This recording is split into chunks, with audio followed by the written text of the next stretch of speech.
దేవునికి స్తోత్రం. హల్లెలూయా. కీర్తనలు 34 అధ్యాయము 5వ వచనం.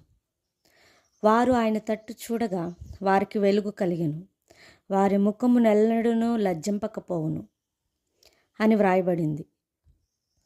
వారు ఆయన తట్టు చూడగా వారికి వెలుగు కలిగెను. దేవుడు లోకమునకు వెలుగై ఉన్నాడు. తెలుగు పుస్తకాల్లో ఒక మాట ఉంది, లోకమంటే మట్టి కాదోయ్, లోకమంటే మనుషులు అని ఒక కవి చెప్పారు. లోకం అంటే మనుషులు వెలుగుగా ఉండాలంటే వెలుగైన దేవుడు అవసరం. వెలుగైన దేవుడు చెప్పిన మాట ఏంటంటే, మనుషులందరికీ నేను వెలుగై ఉన్నాను అని అన్నాడు. మనుషులు వెలుగులో నడుచుకోవాలంటే ప్రభువైన యేసుక్రీస్తు ద్వారానే వారు నడుచుకోవాలి. ఆయనతో ఎవరైనా నడుస్తారో వారన్నిటికీ కూడా సిగ్గుపడరు. మనము దేవుని యొక్క వాక్యంలో నుండి అపోస్తుల కార్యం 3వ అధ్యాయం చూసినట్లయితే, పుట్టినది మొదలుకొని కుంటివాడైన ఒక మనుషుడు కనపడతాడు. అక్కడ అతన్ని దేవాలయం దగ్గరకు కొందరు ప్రతిరోజు మోసుకొని మోసుకొస్తారు. వాడికి సమస్య ఏంటంటే కుంటితనం. వాడు ఒక నిర్ణయానికి వచ్చాడు. ఏంటంటే, నా బ్రతికింతే కాబట్టి నా జీవితం ఇంతే అని ఫిక్స్ అయ్యాడు.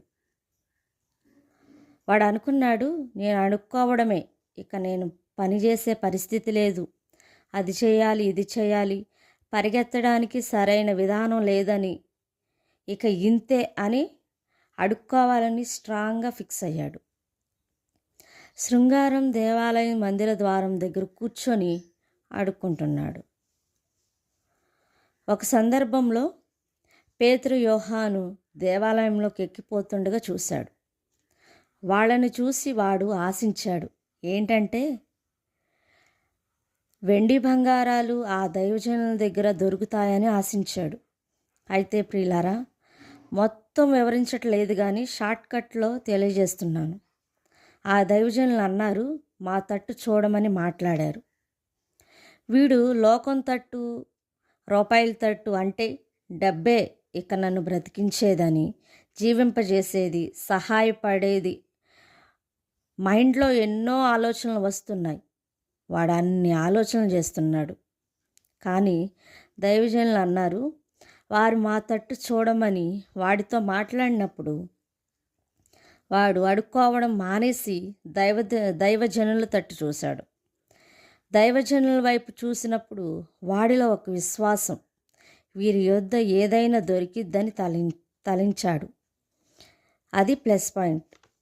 కాబట్టి దైవజనులను విశ్వాసంతో దేవుడు నింపాడు. దైవజనుల్లో ఉన్న దేవుడు వారితో మాట్లాడాడు.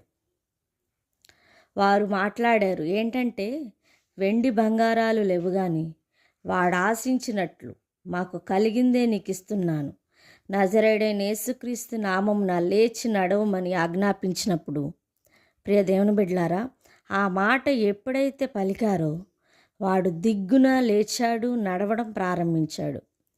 నడవడమే కాదు, దేవాలయంలోకి పరిగెత్తి గంతులు వేస్తూ దేవుని స్తుతించాడు.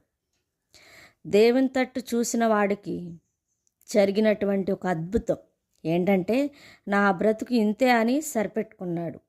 నాకు ఇక కుంటితనమే అని అనుకున్నాడు. కానీ మనుషులకు అసాధ్యమే కానీ దేవునికి సమస్తమును సాధ్యం.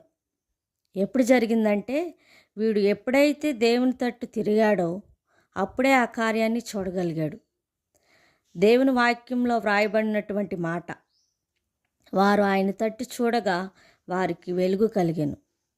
ఎవరైతే ఆయన తట్టు చూస్తారో ఏ పరిస్థితుల్లో ఉన్నప్పటికీ, ప్రియులారా, దేవుడు నిన్ను ఆ పరిస్థితుల్లో నుంచి విడిపించి గొప్ప చేస్తాడు. అట్టి గొప్ప కృప దేవుడు మీకు అనుగ్రహించునుగాక. ఆమేన్.